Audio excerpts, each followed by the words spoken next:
Selamat pagi, salam sejahtera. Terima kasih karena bersama dengan saya di Nazilin Unity Channel. Isu yang hangat pada malam ini ialah apabila dipetik daripada Malaysia Gazette dengan tajuk ucapan daripada Anwar Ibrahim dalam kempen PRN kali ini, iaitu "Saya bukan macam Muhyiddin," kata Anwar Ibrahim, "kita nak bawa usul, dia umum darurat." Sebelum kita teruskan, sila tinggalkan dulu komen anda berkaitan dengan isu yang hangat ini. Kita tahu sekarang ini PRN sedang panas di mana-mana. Pada 12 Ogos nanti, 6 buah negeri akan membuang undi menentukan siapa yang akan memerintah, siapa yang akan mentadbir, dan siapa yang akan menguasai negeri mereka.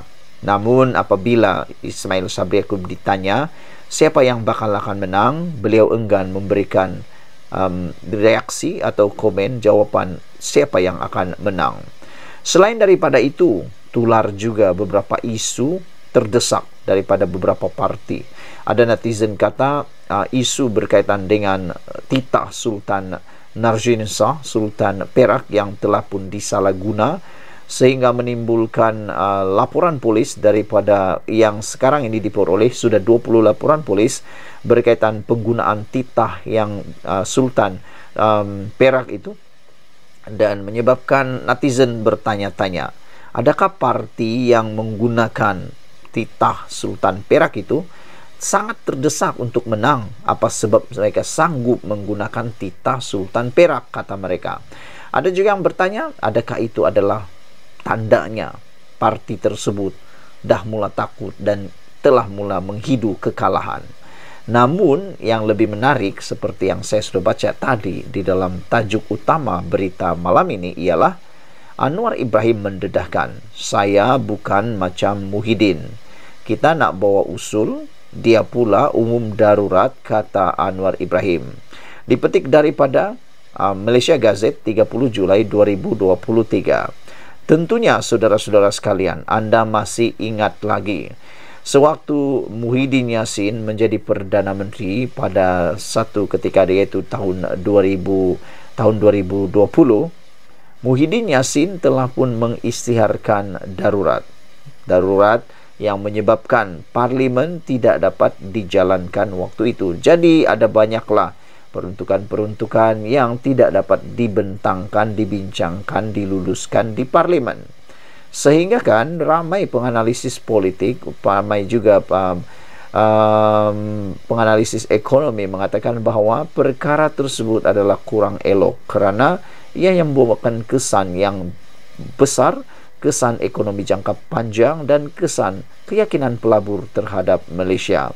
Dan terbukti pada waktu itu, di samping daripada kerana kesan pandemik COVID-19, kesan daripada pengumuman darurat itu juga menyebabkan pelbagai ekonomi di Malaysia terbantut dan tidak dapat berjalan seperti biasa. Apabila Anwar Ibrahim mengatakan dia bukan seperti Muhyiddin, kita bawa usul, dia umum darurat, ini ada kebenarannya. Anwar Ibrahim adalah Perdana Menteri pertama di Malaysia yang berani buat usul sendiri. Belum pernah ada Perdana Menteri seberani Anwar Ibrahim, yang berani, bukan berani umum darurat, tapi berani umum kemuka usul. Usul apa?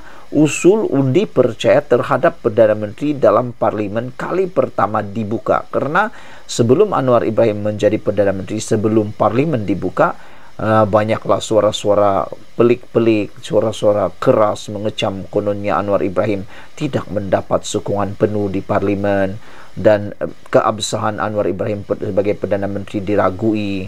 Apalagi Anwar Ibrahim dengan keberanian dan keluarbiasaan beliau sendiri bawa usul undi tidak percaya di parlimen supaya untuk mengabsahkan keabsahan Anwar Ibrahim sebagai Perdana Menteri. Dan apa yang terjadi? 2/3 ahli parlimen, kurang satu orang sebenarnya, menyokong Anwar Ibrahim pada waktu itu sebagai Perdana Menteri. Dan yang lebih menarik lagi, disitulah kelihatannya ahli-ahli parlimen Perikatan Nasional kalah teruk di dalam pengundian di parlimen itu. Jadi selepas itu ada lagi desas-desus mengatakan bahwa kononnya Anwar Ibrahim akan tumbang, sudah kehilangan majoriti karena ada sudah orang yang akan hianat dan sebagainya. Macam-macam lah, termasuk ramalan daripada Hadi Awang, kononnya Anwar Ibrahim akan tumbang dalam masa terdekat, tapi sehingga kini sudah 8 bulan tak tumbang lagi, bahkan lebih kuat dan lebih gagah dan lebih stabil lagi. Di mana ramalan itu? Jadi Anwar Ibrahim pun kata, sekali lagi Anwar Ibrahim kata, dia kata macam ni, kalau aku dah bagi sekali peluang untuk membuat undian tak percaya, masih lagi tak yakin aku ni Perdana Menteri yang sah, okeylah, aku dah buat sekali, takkan 2 kali pula, kata Anwar. Kali ini dia bagi peluang kepada Ketua Pembangkang, iaitu Hamzah Zainuddin dan juga Muhyiddin Yassin untuk membawa pula usul sendiri. Bawalah usul sendiri ke parlimen, kata Anwar Ibrahim. Dia cabar, kalau benar aku ni tak ada lagi majoriti, kata Anwar Ibrahim, bawa usul di parlimen, kamu bawalah sendiri, supaya kalau benar aku ni tak cukup majoriti, tak apa, tumbang saja, kata Anwar. Tapi apa jadi?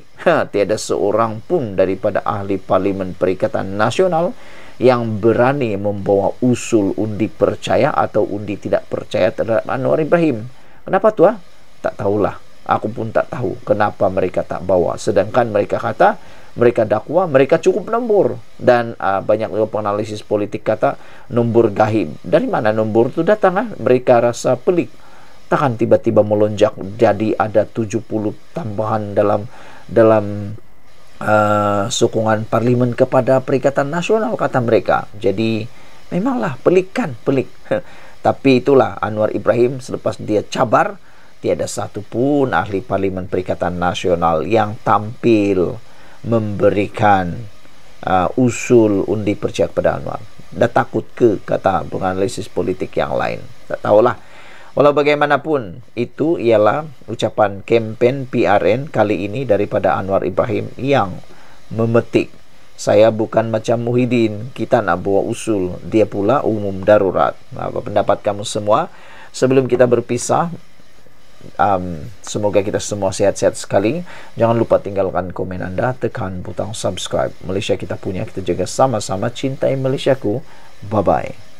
Selamat pagi, salam sejahtera. Terima kasih kerana bersama dengan saya di Nazilin Unity Channel. Wow, akhirnya saya temui kenapa Nik Abdul, anak Nik Abdul Aziz, almarhum Nik Aziz, iaitu bekas Presiden PAS, tiba-tiba bersara awal daripada politik. Dipetik daripada negara merdeka. Saya terfikir juga dari tadi, kenapa anak Nik Aziz ini tiba-tiba mengundur diri daripada politik, berpuasa daripada politik. Adakah beliau merajuk? Adakah beliau makan hati? Ataupun adakah beliau benar-benar memerlukan masa untuk healing? Tapi dipetik daripada negaramerdeka.com, menulis tajuk, gara-gara menerima kunjungan Perdana Menteri ke-10 iaitu Anwar Ibrahim, Nik Abdul terima padah, terpaksa bersara awal daripada politik. Wah, saya masih ingat sebelum pilihan raya negeri ini dilancarkan atau diberitahu, pernah sekali Anwar Ibrahim berjumpa dengan Nik Abdul. Tetapi Anwar Ibrahim berjumpa bukan sekadar Nik Abdul, tetapi juga berjumpa bersama dengan abang Nik Abdul pada ketika itu. Sebenarnya apa yang Anwar Ibrahim mahu lakukan itu jauh lebih besar pentingnya. Tindakan Nik Abdul membenarkan ahli keluarganya menerima kunjungan musuh politik utama PAS, Datuk Seri Anwar Ibrahim, didakwa sebagai punca namanya ditendang daripada menjadi calon di DUN almarhum ayah handanya. Memetik utusan online, bekas ahli parlimen Bacok itu turut membuat kejutan dengan mengumumkan akan berpuasa dan berehat daripada arena politik tanah air gara-gara kecewa dengan keputusan PAS Kelantan itu. Nik Abdul menerusi satu hantaran yang dibuat naik menerusi laman sosial Facebook bagaimanapun tidak mendedahkan tempo rehat beliau itu. Menurutnya, ia adalah tempo paling sukar buat diri beliau dan bondanya. Semoga PAS bertambah gagah dengan kepimpinan terbaik untuk memacu masa depan negara, tulis beliau lagi. Difahamkan Nick Abdul mengambil keputusan itu selepas berlaku konflik selepas namanya tidak tercalon untuk bertanding Dewan Undangan Negeri Dun Cempaka pada PRN. Sebelum ini, terdapat ura-ura bekas ahli Parlimen Bacok itu akan bertanding di kerusi Dun Cempaka yang merupakan kawasan Allahyarham bapanya. Mengukuhkan lagi dakwaan itu apabila Mersudul Ampas Datuk Seri Hashim Jasin mengesahkan bahawa nama Nick Abdul melepasi tapisan Majlis Surah sekaligus layak menjadi calon parti itu pada PRN akan datang. Bagaimanapun, nama Nick Abdul tercicir daripada arena politik negara selepas namanya tidak tersenarai.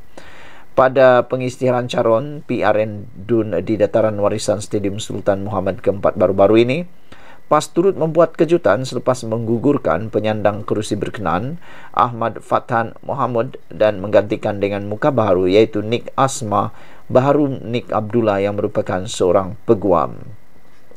Utusan Malaysia kemudian melaporkan Nick Abdul menedahkan permintaannya untuk bertanding di salah satu daripada 3 kerusi Dun di Parlimen Pengkalan Cepa pada PRN telah ditolak. Bercakap pada utusan Malaysia, Nick Abdul berkata, peringkat awal PAS bersetuju mempertimbang hasrat itu, namun apabila nama tidak diputuskan, dia berlapang dada. Keadaan menjadi lebih panas apabila Nick Din Nikmat mendakwa Naib Presiden PAS Datuk Muhammad Ammar Nick Abdullah merupakan individu yang menyebabkan nama Nick Abdul tercicir sebagai calon wakil rakyat.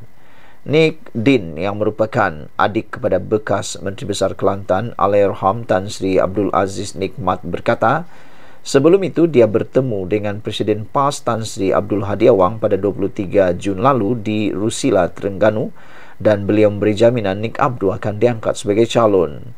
Menurutnya, dia hairan selepas mendapati anak saudaranya itu tidak dicalonkan di kerusi Dun Cempaka. Jadi, benarkah gara-gara menerima kunjungan Perdana Menteri yang ke-10, Nick Abdul Aziz atau Nick Abdul menerima padah dan tidak pula dicalonkan, terpaksa bersalah daripada arena politik? Kalau ini benar-benar berlaku, netizen memberikan satu cadangan luar biasa. Mereka kata, kalau sudah ditolak oleh PAS dan sebabnya pula kerana menerima kunjungan Perdana Menteri sahaja semata-mata, apa kata mereka kalau Nick Abdul pindah saja kiblatnya, pindah ke Parti Amanah, atau paling bagus sekali pindahlah ke Parti Anwar Ibrahim, Parti PKR, dan menjadilah penasihat agama di sana, kata mereka. Kalau Nick Abdul menjadi penasihat agama di PKR, saya fikir ianya membawakan satu impak besar kepada PKR khususnya dan juga AMNIA, Pakatan Harapan. Sekian dulu untuk kali ini.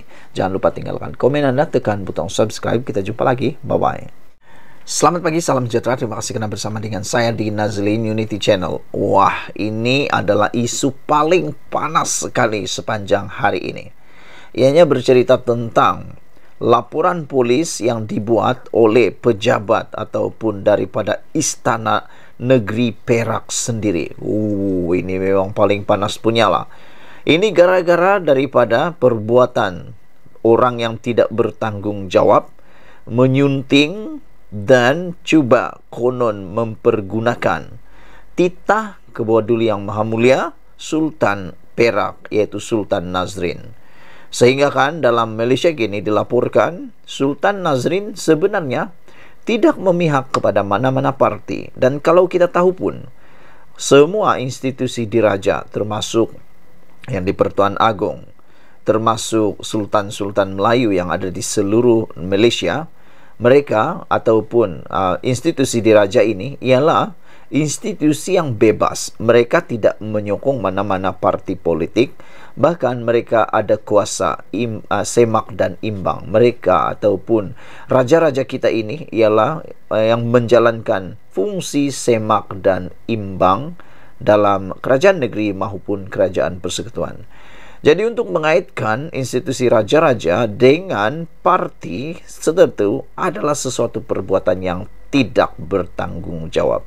Jadi kita bersyukurlah kerana Sultan Nazrin dikatakan tidak memihak kepada sesiapa, dan pejabat telah pun membuat laporan polis berkaitan suntingan video tersebut. Siapa yang buat? Orang dari mana? Dari parti mana? Ikuti terus ulasan ini, karena dalam ulasan ini Anda akan dengar siapa yang bertanggung jawab menyebabkan mengheret Sultan Perak itu di dalam video tersebut. Pejabat Sultan Perak telah membuat laporan polis Sabtu lalu berhubung tindakan seorang wanita memuat naik satu klip video yang mengaitkan Sultan Perak, Sultan Nazrin Shah, dikatakan bagi tujuan meraih kepentingan politik. Orang kaya Bendahara Sri Maharaja Tan Sri Dr. Muhammad Zahidi Zainuddin dalam kenyataan hari ini berkata, perbuatan itu bukan sahaja tidak beretika, malah secara tidak langsung mencemarkan nama baik Baginda selaku Sultan yang memerintah negeri Perak. Beliau berkata, cara klip video itu diolah telah mengaitkan dan mengheret secara langsung atau tidak langsung kedudukan seorang raja pemerintah untuk tujuan politik kepartian. Ditegaskan bahwa Duli Yang Maha Mulia Paduka Sri Sultan Perak Sultan Nazrin Muhyiddin Shah tidak sama sekali memihak dan jauh sekali daripada memberikan sokongan secara terbuka kepada mana-mana kumpulan politik, katanya dalam kenyataan di Ipoh. Katanya video yang ditularkan itu merupakan petikan sebahagian kecil titah Sultan Nazrin ketika itu pemangku Raja Perak di Majlis Wacana Perpaduan Ummah bertemakan Perpaduan Ummah, Harapan, Realiti dan Cabaran, anjuran Dewan Bahasa dan Pustaka pada 19 Februari 2013. Muhammad Zahidi berkata tindakan yang dilakukan itu dipercayai bertujuan mempengaruhi pengundi agar menyokong PAS dalam suasana menjelang pilihan raya negeri PRN melibatkan 6 negeri yang berlangsung pada 12 Ogos 2023 ini. Jadi rupa-rupanya tindakan ini dipercaya bertujuan mempengaruhi pengundi agar menyokong PAS. Ini ada netizen kata, ini adalah tindakan terdesak parti-parti tertentu, dan mereka tanya, adakah ini tindakan walaun-walaun daripada parti PAS yang terdesak, kata mereka. Adakah ini tindakan terdesak nak menang, ataukah ini tindakan yang menyedari mereka sedar? Kata mereka, adakah lepas PAS menyedari mereka sukar untuk menang, mereka sanggup buat apa saja untuk mahu menang, termasuklah menyunting ucapan atau titah daripada Sultan Nazrin. Beliau berkata, titah Baginda itu syarat menghuraikan sejarah antara PAS dan UMNO, selain peringatan kepada kedua-dua parti untuk mencari jalan menjalinkan persefahaman dan kerjasama, meskipun memilih pendekatan politik yang berbeza. Titah Baginda mengandungi 7.500 patah perkataan dan mengambil masa 90 menit semasa dizahirkan. Bahagian yang memuji PAS hanyalah petikan pendek, begitu juga pujian terhadap UMNO. Baginda memberikan ulasan seimbang antara dua buah parti politik Melayu itu dan turut menzahirkan peringatan agar kegairahan mendapatkan sokongan politik dan kuasa jangan sampai memecah belahkan bangsa dan memusnahkan negara, kata beliau lagi. Sebelum kita berpisah, sila tinggalkan komen Anda. Kita bersyukur kerana pejabat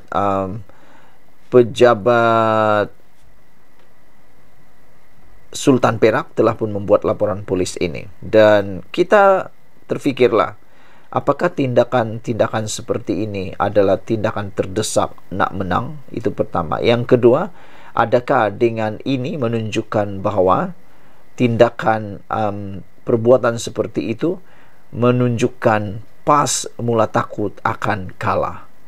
Ialah hanya orang yang terlalu takut kalah yang akan membuat perkara pelik-pelik seperti ini. Sekian dulu untuk kali ini. Jangan lupa tinggalkan komen Anda, tekan butang subscribe. Kita jumpa lagi. Bye-bye.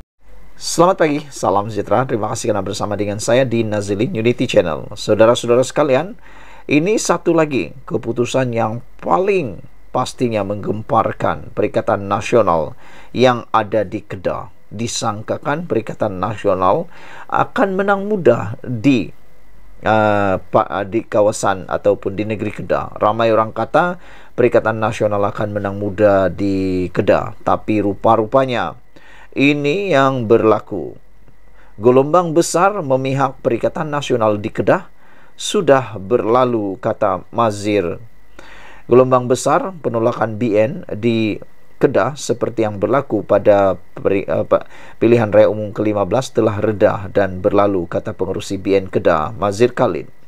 Secara peribadi, Mazir berkata, dia yakin akan berlaku perubahan di Kedah pada PRN kali ini. Gelombang yang berlaku pada November tahun lalu memang sangat besar hingga membolehkan Perikatan Nasional mendapat terlalu banyak undi. Tetapi dalam PRU 14, iaitu sebelum gelombang itu wujud, PAS cuma menang 15 kerusi saja dan tidak dapat menubuhkan kerajaan. Yang menubuhkan kerajaan ketika itu adalah Pakatan Harapan PH, sebelum kerajaan itu diambil alih oleh PAS di tengah jalan. Kini, gelombang dalam PRU 15 sudah tiada dan kita kembali kepada keadaan asal. Katanya ketika ditemui media sewaktu berkempen di Kampung Kubang, Kenyeng di Padang Terap hari ini.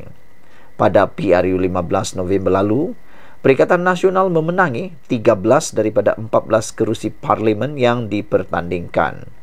Mereka yang tumbang termasuk Dr. Mahathir Mohamad dan anaknya Mukriz Mahathir yang pernah menjadi Menteri Besar sebanyak 2 kali. Malah kedua-dua mereka hilang wang pertaruhan masing-masing. BN pada PRN Kedah kali ini membentuk kerjasama dengan PH bagi berdepan PN dalam usaha merampas kembali negeri tersebut. Pada PRN Kedah 12 Ogos nanti, BN mempertaruhkan 15 calonnya berdepan cabaran PN, manakala PH bertanding di 16 kerusi.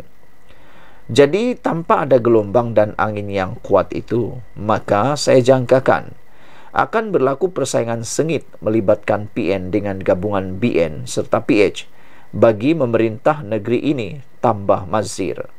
Pada pilihan raya 2008, BN digulingkan selepas Pakatan Harapan memenangi 18 daripada 36 kerusi, manakala PAS berjaya mendapat 15 kerusi. Bagaimanapun, kerajaan negeri pimpinan PH tumbang pada tahun 2020 menyebabkan pimpinan PAS Muhammad Sanusi Maknor menggantikan Mukriz sebagai Menteri Besar. Mengulas lanjut, Mazir berkata, rakyat Kedah mula menyedari betapa mereka tidak boleh menolak BN begitu saja setelah melihat perbezaan khidmat antara wakil rakyat BN dan PN di kawasan tersebut. Dalam PRU 15 yang datang, pada waktu itu bukan angin biasa-biasa, sebaliknya taufan atau ribut taufan yang menyebelahi PN. Penilaian untuk mengundi sudah tidak bergantung kepada khidmat, tetapi lebih kepada sentimen agar terus menolak BN, walau siapapun calonnya pada waktu tersebut, kata beliau lagi. Disebabkan itu saya sering ingatkan agar rakyat mengundi kerana perkhidmatan dan bukan kerana gelombang. Fikir semula apa manfaat yang mereka terima jika sekadar menderu mengikut gelombang tanpa menilai perkara-perkara lain termasuk khidmat bakal diberikan wakil rakyat, kata beliau lagi. Sekian dulu untuk kali ini. Jangan lupa tinggalkan komen Anda. Sila tinggalkan komen Anda dan tekan butang subscribe. Kita jumpa lagi. Bye-bye. Selamat pagi, salam sejahtera. Terima kasih kerana bersama dengan saya di Nazilin Unity Channel.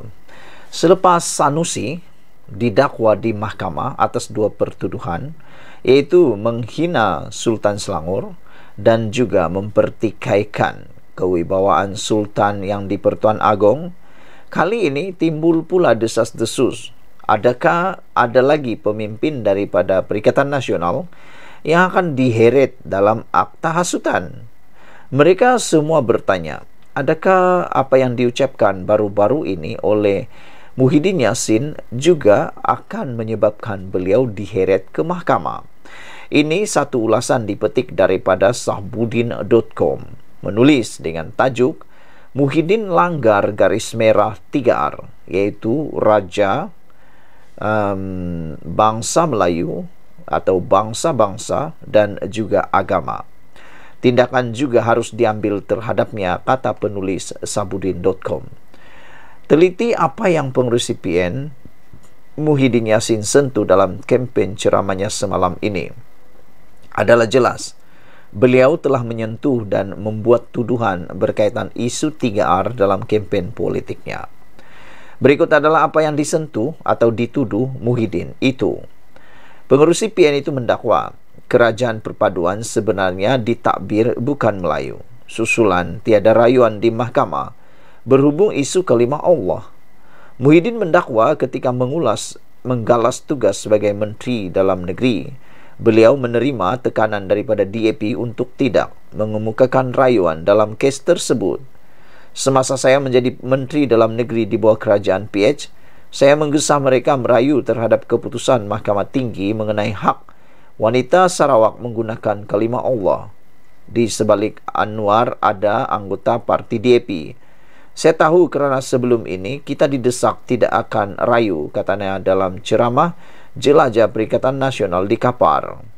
Anda boleh merujuk berita penuhnya itu daripada Free Malaysia Today. Berdasarkan apa yang disebut Muhyiddin dalam ceramahnya itu, tidak dinafikan lagi beliau dengan sengaja telah menyentuh isu 3R dalam ceramah politiknya. Bahkan aspek 3R yang disentuhnya adalah dua, yaitu agama dan kaum. Apabila terus mempertikaikan isu rayuan berkaitan kalimah Allah itu, walhal ia sudah banyak kali diberi penjelasan oleh kerajaan. Dalam penjelasannya sebelum ini, Anwar Ibrahim selaku Perdana Menteri berkata, tindakan kerajaan menarik balik rayuan keputusan Mahkamah Tinggi berhubung penggunaan kalimah Allah bertujuan untuk mengelakkan percanggahan dengan ketetapan Majlis Raja-Raja. Beliau berkata pihaknya merujuk kepada Yang di-Pertuan Agong dan Sri Paduka Baginda telah beri pandangan supaya semua keputusan harus terikat dengan keputusan Majlis Raja-Raja, iaitu kalimah Allah tidak boleh digunakan di Semenanjung dan kelonggaran diberi hanya untuk Sabah serta Sarawak. Anwar menambah, penarikan rayuan tersebut memberi ruang kepada kerajaan untuk menambah baik ketetapan berkaitan kalimah Allah selaras pandangan dan nasihat Peguam Negara. Dalam hal ini, Muhyiddin secara terbuka dan berniat jahat turut menyentuh isu kaum dalam ucapannya yang menyentuh isu kalimah Allah adalah apabila menuduh kerajaan perpaduan pimpinan Anwar sebenarnya ditakbir oleh bukan Melayu. Apakah Muhyiddin buta dan tidak pandai mengira berapa jumlah Menteri Melayu Islam dalam kabinet berbanding bukan Melayu? Berikutan sentuhan Muhyiddin dalam isu 3R ini, bahkan dua aspek sekaligus yaitu agama dan kaum telah disentuhnya.